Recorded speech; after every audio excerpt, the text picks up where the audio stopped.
മോള് പഠിച്ചിണ്ടാ? ദേ അമ്മാവ, അല്ലെങ്കിലേ ഞാൻ 100 ടെൻഷനിലാ നിക്കണേ. ശരി, പഠിച്ചിണ്ട്. ജോലി തരാൻ വല്ല ഉദ്ദേശം ഉണ്ടാ?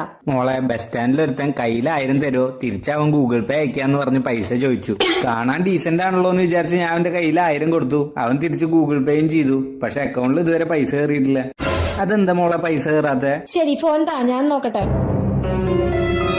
എത്ര നാളായി ഗൂഗിൾ പേ ഉപയോഗിക്കാൻ തുടങ്ങിയിട്ട്? കഴിഞ്ഞ ആഴ്ച ചെക്കൻ കയറ്റിയെന്ന്. അതൊക്കെ ഞാൻ കറക്റ്റായി ഉപയോഗിക്കും. പാസ്വേഡ് 234.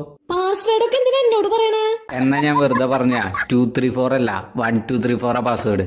ഇങ്ങനെ ഞാൻ ആൾക്കാരെ കൺഫ്യൂഷൻ ആക്കും. എന്നെ അങ്ങനെ പറ്റിക്കാൻ പറ്റില്ല. ഓ, സൂപ്പർ സൂപ്പർ. അമ്മാവൻ ആരെ കൊണ്ട് പറ്റിക്കാൻ പറ്റില്ല.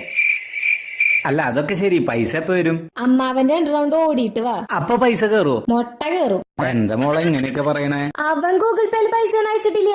1000 രൂപ എന്ന് പറഞ്ഞിട്ട് ഗൂഗിൾ പേയിൽ മെസ്സേജ് അയച്ചേക്കണേ. അതുപോലും അറിയാത്ത പൊട്ടനാണ് അമ്മാവൻ. അയ്യോ, അവൻ പറ്റിച്ച മോളെ. എന്തെങ്കിലും വഴി